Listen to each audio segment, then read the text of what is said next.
Hello guys, welcome to my channel. Thank you guys for the support. God bless you for whatever you are doing. The numbers are increasing. This is just amazing.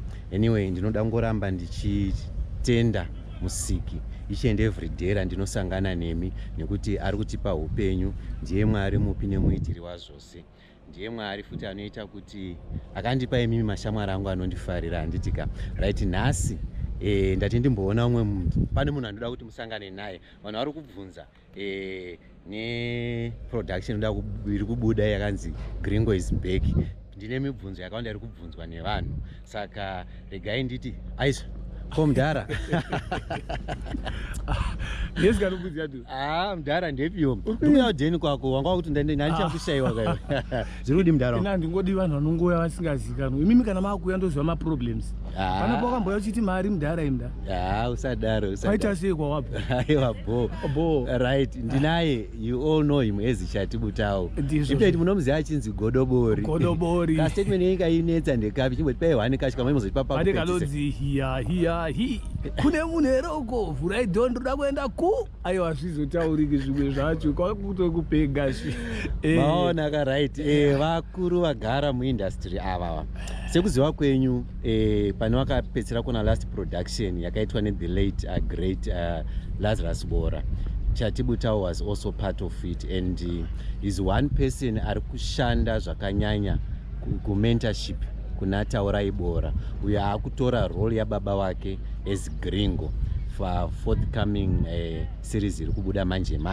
Saka ndida kuti vambotiudzawo zvinhu zvishomanana maererano nekushanda kwavari kuita nemukomana. Vanhu vada kunyatsoziva kuti bhutsu dzakasiwa namudhara idzi hanzi bhutsu ihombesa. Vari kutya kuti dzinogona kusakwana mufana, but anyway, sekuona kwenyu mukatarisa Taurai Bora, mukatarisa chiso chake, mukatarisa voice rake, chimiro chake, ndi mudhara wake chaiye. Pane zvimwe zvichirega timbonzwa. Right, Mr. Butawo. Ngoma. Muri kushanda naTawo, mune nguva yakawanda muchishanda naTawo muchimudzidzisa. Ndizvozvo chaizvo. Ndiri kukumbirawo kuziva kuti semunhu akamboshanda namudhara wacho, ari kugona here mukomana basa ramuri kumudzidzisa zviri kufamba sei? Ndichitarisa mashandiro ari kuita Taurai izvinotifa kubva kuna baba vake. Saka ndiri kutoona nenguva diki apinda muindustry asvika palevel rekuti ndiri kuona anogona kupinda mubhutsu dzababa wake, but zvichine nguva nokuti baba wake anga atorawo mukana from the 80s kusvikira vazoshaya pavakashaya. Asi chandiri kuona Taurai ane potential, because paizwi rake 100% baba vake. Iye zvino izvi mukatarisa board yake, first we are talking of 100% food. Vanhu vakawanda vanotongoti uchivaona nyaya yapo takutongonamatira kuti achibva aita iye baba vacho, because baba vacho was another character. Munhu wekuti muchishanda naye zvamamari yese maigona kutozobvunza maakuseka kuti ko izvi zvabva nekupi, but anga asingabudake mune chinangwa checoncept. Same applies naiye. Ndiri kuzviona ari kuzvipika pano nepapo of which pamwe pacho notozomudzoreredza. Chakaipa muindustry yedu ndechekuti ukaacta unzi nemunhu wadi kuti kwidzei. Chiripo ndechekuti unoacta unzi ko apa wazinge wakuda kupenga uchiendako. Saka he is almost at that level. Taurai Bora unhu hwake hunhu hwemwana akarayirwa. Kana paine zvaanoitawo ndisingaziva chiwanda handizivi, but chokwadi chiripo. Taurai Bora mwana akarongeka, mwana akatumwa, mwana ane chinangwa. Saka zvese zviri kuitwa naTaurai tiri kutobatsira, ndiri kutendaona vaino kuChihombori nekuti mwana anoconsult anonobvunza, because vaChihombori ndo vakagadzira character yaGringo. Saka tichigara pasi takatotaudzana tikati Taurai wangu unoona kunzi Gringo Junior, but pane izvi zvaakunzi Gringo zviuya kuitwa izvi, we have to consult Enoch because ndiye anointing yaGringo. Alright, saka muri kuti pane chatiri kunzwa chiri kuita ruzha ichi Enoch Chihombori ndiye akachinyora. Right, the draft yakatobva ikoko, and vakatoiunza iri nyaya yekuti they want to bring back patakasira Gringo Troublemaker, because my characters arimo mune iwe mbudzi yadhura, vagweshe era January aripo zvakare wepamusika uyu moita inini ndiri Godobori necharacter yangu. Saka zvinhu zvekuti munhu zvakare kure patiri kuzama nepatiri kuzama kuti tikwanise kusvika paari tichidirector tichibatsirana but ndo pane shure yedu kuti zvakawanda tikuposta kuti vatiudze kuti zvakamira sei. Alright, saka muri kuti macharacters ari kudzoka mashoma haasi kudzoka ese, which means taane macharacter mamwe achauyawo manyowani. Yes. Echidiki anoita kuti vanhu vaite relate nezvirelate. Okay. Ungatasa taurai iye zvinezvi ane mafollowers ake. Yes. Because ane age yake. Zvaakuita ari kuto build a career yake yaGringo iri muimwe generation. Okay. Yekuti varipo vese vakuziva taurai munomuziva ndi MC. Yes. But vakawanda vanomufollowa ku MC nechi. Those are the people vaakuunza. Saka ya fusion yemadhara isusu nevadiki. Saka chandiri kuziva kuti in the next 10-15 years taurai anenge asvika palevel rekuti ane mafollowers achateera, because all the people vanenge vachiziva Gringo they are going to switch on this and ari kuunzawo vamwe vakuda kutanga kuresearcha kuti the original Gringo anga akamira sei. Because apa achaona mwana mudiki achiona gweshe achanzwa baba vachiti apa munhu uyu achiripo here, because tanga tati nyarare.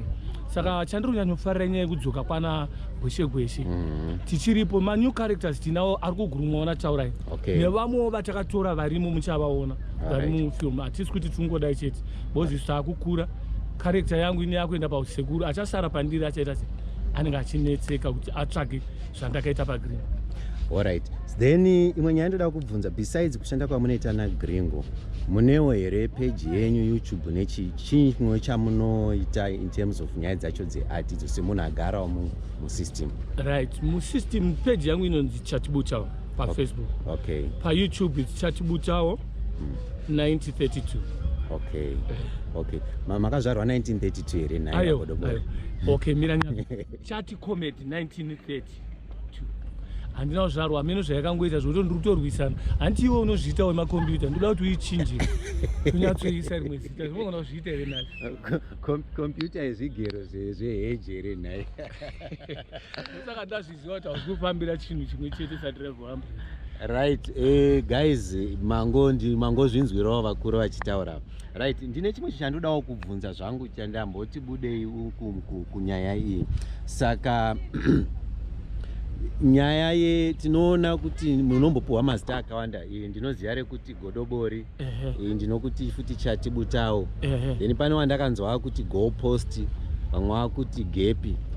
Handizivi kuti panyaya yemazino apapa kuti mazino echi chakamboitika, mungangotipo here nhoroondo, vanhu vangada kuziva kuti zvinonetsa. Pane akutuma here usika wakuenda unenge wakuenda kumawere.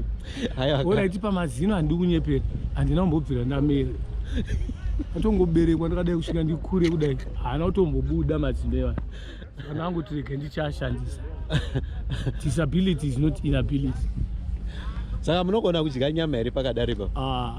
Kuti munongoita zvesupu. Kuti iite example, une foni yako yesmartphone handi unza ndiipinze mukanwa ndikaisvipa ichiri kushanda zvoreva kuti handina mazino, but zvozoti hatidi unza ndipe toni. Aiwa, ndazvinzwa mukoma chate. Right, guys, mukoma chate ndoda kukutendai nenguva yamatipa. Ticharamba tichikutsigirai, tiri kukumbira vatsigiri vedu, vatsigiri vambudzi yadhura, vatsigiri vaChatibutawo, vatsigiri vepakaskitsi vataurai bora. Ngatibatanei tiri vanhu vamwe chete, titsigire project yatoda kuita iyi. We are actually trying to groom these youngsters nevamwe vachauyawo vanyowani. These are going to be legends emangwanawo. Zviri nane kuti pane zvatakadzidzawo muindustry nekugara kwataita tosirawo vechidiki vari kukura sekusira kwaitwa Taurai nababa wake. We like that to happen kuma youngsters edu. Ndirikuya mukoma, ndirikuya. So guys, there you have it. You heard it from the man himself, Mr. Mavende. Thank you guys for your time. Okay, thank you so much for supporting Prakas Kids. Keep on supporting us, guys. Zvatiri kuita izvi zviri kuitwa on a shoestring budget. Saka ticharamba tichingoshanda nemi. Iri kuuya production musatye, tiri kuizama. Tiri kuramba tichikumbira ngoma ino kuti varambe vachitipamzira mamwe ma-episodes kuti chinyatsokura, chirambe chichiita iri series.